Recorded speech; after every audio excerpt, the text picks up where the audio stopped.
Welcome to the first episode of the Swordsport Podcast.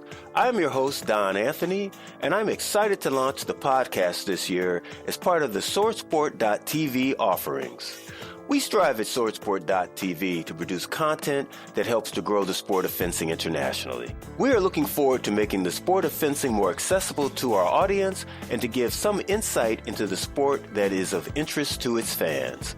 We'll be interviewing guests that are connected to the sport in many ways, from past champions to current top-ranked fencers to executive members who can give insight to where the sport is going in 2018 and beyond. For our first episode, I was honored to sit down with my good friend, six-time Olympian Peter Westbrook. Peter and I have known each other for over 40 years as friends and former teammates on the U.S. national fencing team. In the early 90s, Peter started the Peter Westbrook Foundation, which he dedicated to changing lives through the sport of fencing. The foundation started in New York City and focused on teaching children in the inner city the sport of fencing. I had the good fortune to be one of the founding four members of the Peter Westbrook Foundation, along with Peter, Bob Cottingham, and Mikhail Sankofa, and I am still a member of the advisory board to this day. I had a great time sitting down with my friend Peter and discussing the current state of the foundation and reflecting on our past experiences. I hope you enjoy listening to the interview as much as Peter and I did conducting it. I'm with the amazing man, Peter Westbrook. As he just said, 13-time national champion, 6-time Olympian, Olympic bronze medalist, my teammate, and more important, my really dear friend. So, Pete, it's really good to be here. It's right before the holiday season, and I thank you for taking your time. Hey, we're doing it for an audience that's a global audience. We were just talking about the project. And I just want to, first of all, just catch up with you, find out what's going on with the amazing foundation, and then talk a little bit about, your history, our history, and get any thoughts of wisdom that you have for our audience and what's going on in the sport these days. Before I even start to talk about the great things that the Peter Westbrook Foundation has done, I want to go way back to the 1940s. There was a documentary just created for George Pillar, a Hungarian master, one of the greatest coaches in the world. And interesting because they did a 1-hour documentary on him about all the great Hungarians left Hungary after the Russian infiltrated Budapest. They came here, many of them came here, and many of them stayed. Everything was taken from them. And the great thing about this documentary is this great coach was always talked to me about my coach, Csaba Eltes. So Csaba Eltes used to be one of the greatest Hungarian coaches this country has ever seen, but he came from Pillar. An amazing thing, this is the punchline, everything came from Pillar.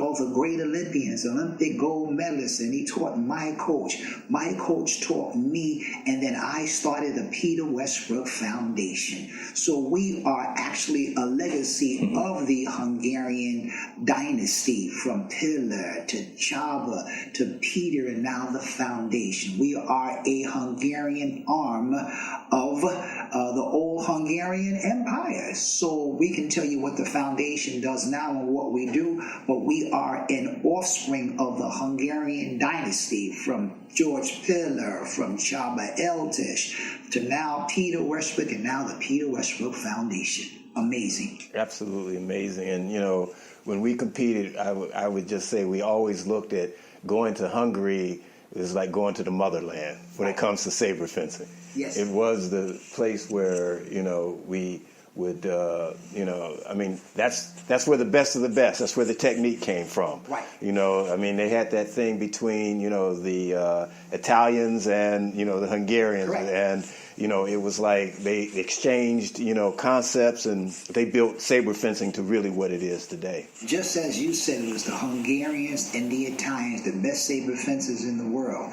Then when Russia realized, the old Soviet Union, wait a minute, there's a lot of Olympic medals in this fencing. Then they came over in the 1950s, 56 is the first time they entered the Olympic Games, 56 or 60, the Russians came in. And then they realized this is a great, unbelievable sport with so many medals. And that's how the Russians became great, by invading Hungary, taking all all the Hungarian coaches, the top ones, bringing them back to Moscow to really learn and master saber fencing. So it's amazing to me that we have this foundation, the PWF, I'm going to call it, for the Peter Westbrook Foundation, 27 years now. Wow. 27 years. And the great thing is this, from the Hungarian dynasty, but now we have pretty much almost all African Americans in this particular organization. When I sat down in 1996, my last Olympic Games, every Olympic Games since 1996, we have produced Olympic athletes representing the United States of America, going to the Olympic Games, and also quite often coming back with medals. My coach would be rolling around in his grave just saying, Peter, this is amazing. You have continued the Hungarian legacy. But this time it was in black people, people of color. So I'm sure the whole world, whoever's listening, every European country has got to say to themselves, wow, this is wonderful. A Hungarian, Italian sport passed down from the Hungarian noblemen, and now we have an inner city, an African-American institution that is able to go to the Olympic game to produce medals and be almost on par with all these European nations. All you people that are listening, let me just say, we're coming for you at the next Olympic Games. Not only Darryl, not only Ipti, not only Ben, not only Nzinga, we have more athletes coming. So thank you for allowing us to enter this arena. Thank you for allowing us to enhance this sport. And thank you for allowing us, when we see you, we're going to say, en garde, monsieur.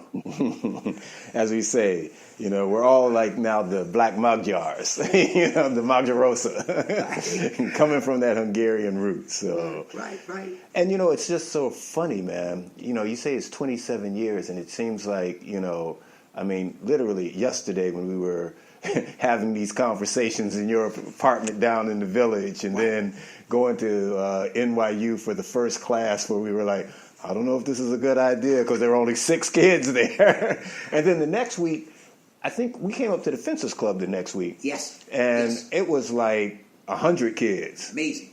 I got to say this, that Don Anthony, you are one of the founders of the Peter Westbrook Foundation. It's so nice to have your ideas, to have your brilliance to help us to go where we are. And then when I see you become my world champion teammate, and now when I see you become president of the United States Fencing Association, then when I see and realize you are the first African American to become the president of the United States Fencing, and what you've done for this institution, taking them out of the red, putting them into black, allowing them to see so many things that needs to be changed and enhance this magnificent sport. What you have done to help us, now I see what you have done to help USA Fencing. All I can say is, world, don't worry about the PWF. You better start worrying about USA Fencing. Hey, brother, that's the idea. It's all about, and it's all teamwork. I mean, you know, right. Thank you for the kind words, but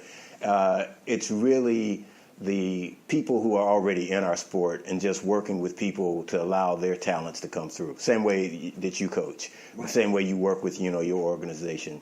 You know, it's one thing to have people there. It's another thing for creating an environment where they can actually show, shine, and reach, you know, the levels of achievement. And, you know, as you mentioned, just sort of, and this is not, you know, we're having a conversation, and as with any conversation, things just came up. You talked about USA Fencing and the achievements that we have today. And, you know, one of our shining stars is one of your teammates and, you know, our honorary saber brother, Greg Macialis. Yes. And just sort of give me some thoughts on, you mean, we know Greg from when he was a competitor. We know him from, just your thoughts and some thinking about, you know, when you see what he's been able to do with men's foil these days. When I look at Greg, I see he's doing the great things similar to what we're doing here at the Peter Westbrook Foundation here in New York. He's in California. He was my Olympic teammate. In fact, always we would room together. So I see that not only was he a great fencer, but he's using his greatness in fencing to be a great coach, and build up a dynasty in California, when I see his own son, one of the greatest fencers in the world, when I see the other athletes that he has, some of the greatest in the world, all I can say is, hail Greg. Unbelievable. You know, it's so nice to see different institutions rise up. When you see people able to share their greatness, to me, a great man is not just the medal that he has, the title that he has, the money that he has. To me, greatness lies. For me, greatness is defined by how much you're able to share, how much you're able to give back, of your love, your dedication, and your humility. So when I see Greg doing this, to me, this is greater than who he was or who he is, because he's sharing his knowledge, his love, to change so many people's lives and get us a lot more medals at the Olympic Games. Absolutely. Appreciate that too. And he's been we know Greg, and we know how crazy we all were back in the day, but to see how he has really mellowed, right. And what I respect most about him is how he has really worked with all of the other really strong coaches we have in the U.S. and created that cadre of coaches, so that, so it's not just Greg. It's not the Greg show. Right. He's just leading the band, right. And the band is working together, very, playing great music. Yes. And I think that's sort of that's the model that I know from where I sit in the world of USA fencing is what I like to see all of our weapons be able to do. Right. So I like the idea. We were just in a documentary that was executive producer was Tom Brady, quarterback, and Michael Strahan, both Super Bowl winners, and Gotham Chopra. That's the son of Deepak Chopra. And the documentary they did was called The Religion of Sports. And the feature story on us was called Discipleship. And it is amazing when you see people, to me, the greatness of what I see in Greg and what we're doing is the religion of this sport. When you show people not only to fence, when you show them how to be a great person, when you show them how to share, when you show them how to love, when you show them all these things, to me, that is how you build great nations. So I look at our sport as, yes, it's the Peter Westbrook Foundation, but we're building a great nation, because we're not just teaching people how to fence and win. Yes, but how to fence, how to win in life, how to have integrity, how to share passion. It's almost, as they say in this documentary, the religion of a sport. And it's amazing that that documentary has been able to capture and attribute all the things that we have been doing. The religion of sports, the religion of all the children that we bring up in the foundation. And when you have this type of nation that you are building, greatness comes out of this. Great contributions, great fencing, great people that will go out and do great things in this world.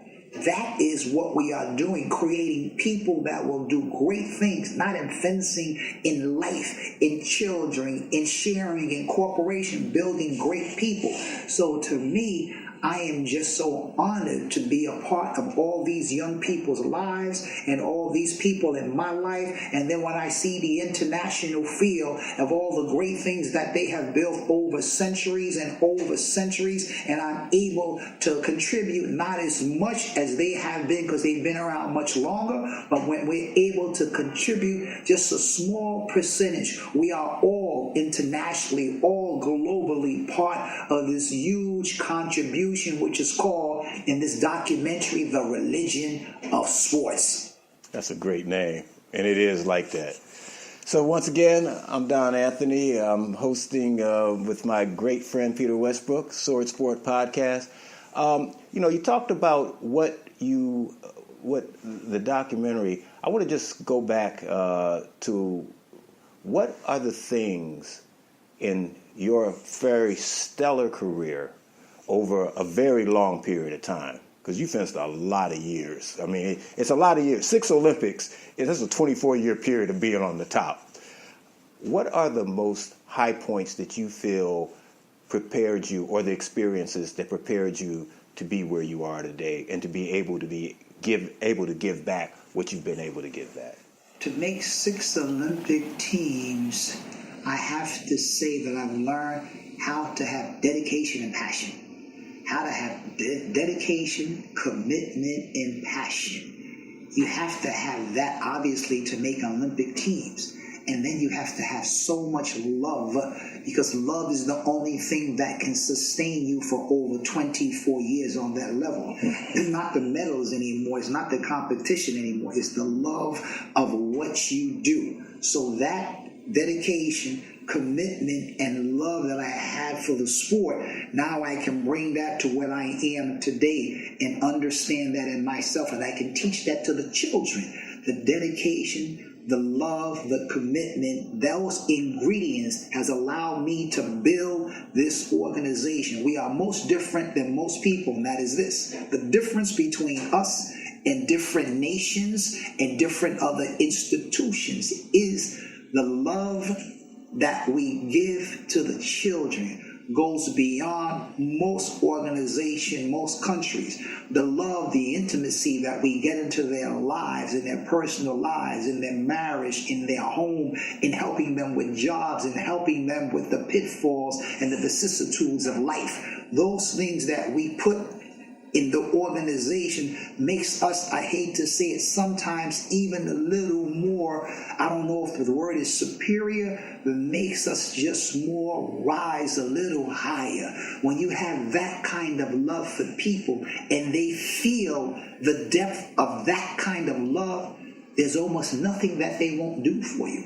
It's almost nothing that you won't do for them. And one thing we know when we go to war, if you fight a man that has that kind of love for his homeland, he's a dangerous man to beat. It's hard to go against a man that the odds are against him. The world is against him, but the love and passion that he has for his homeland, like Zoran used to tell me from when he was in Yugoslavia, when he tells me that type of love, that's the love that we have for the children. It's a hard nation to beat. It is a hard empire to destroy. So that is what we teach the children, the young adults, and now they go out and have that love, that commitment, the dedication, and now they are in the process, because we put in them to build even a new generation that has the dedication, the love, the commitment. What more can I ask for but continue to build this nation, have the children build this nation? Pretty soon I'm going to have, it may not be the Hungarian Empire, but it's going to be the African American Foundation Empire. And the whole world would be glad that we are there, because we are an offspring of them, and we are all contributors to make this sport.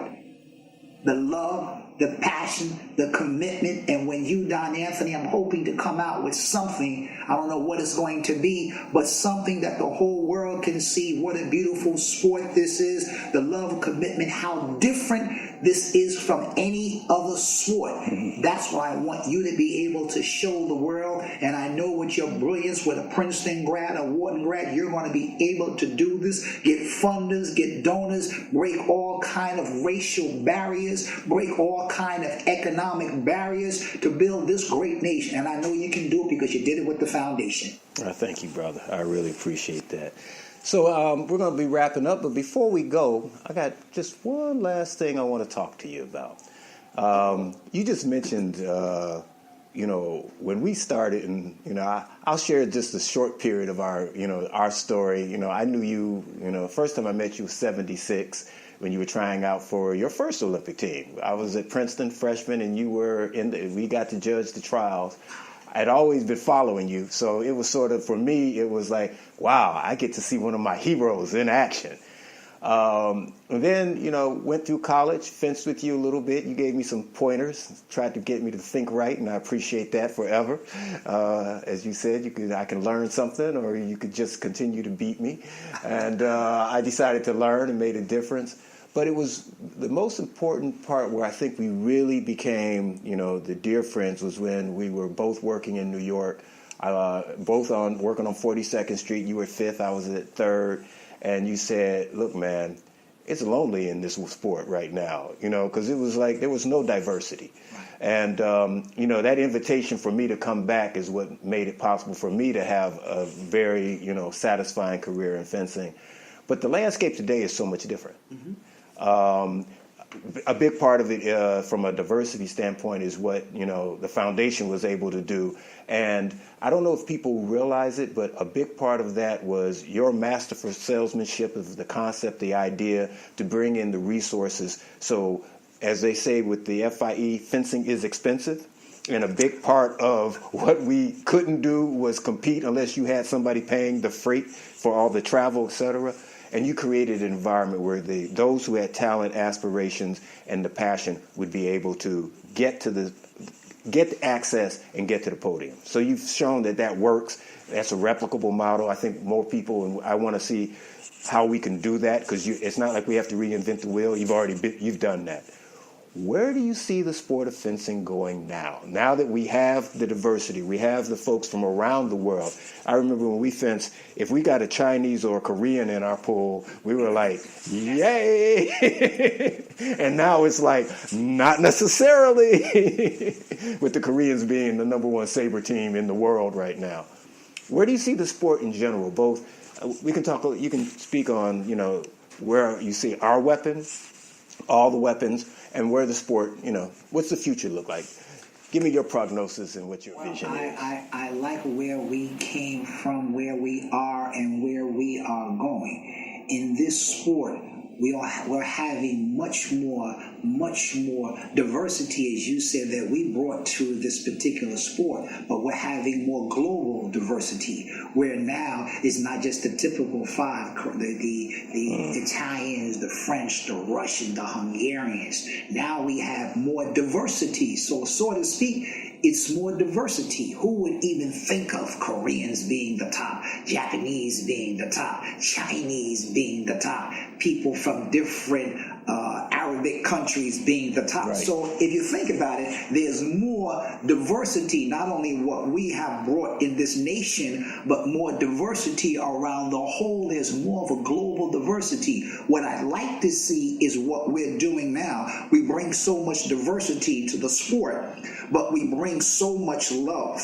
And I'm hoping, and I see worldwide, more diversity, more Arabic, more Jews, more Koreans, Chinese, Japanese. But I'm hoping, in addition to diversity, that we see more love also, because with more love, people want to invest more. When you see more love, people will share of their resources, more jobs, more opportunity, television stations, you name it. And that's where I think where this is going. If you have just only a selective 4 or 5 people being great, that's nice. That's more exclusivity. That's more for people that have wealth. But when you see people from countries that don't have a lot of money, from Korea, from China, people that don't have a lot of money, just people-wise, that's when you see diversity with income, with color, with religion. We can build this sport.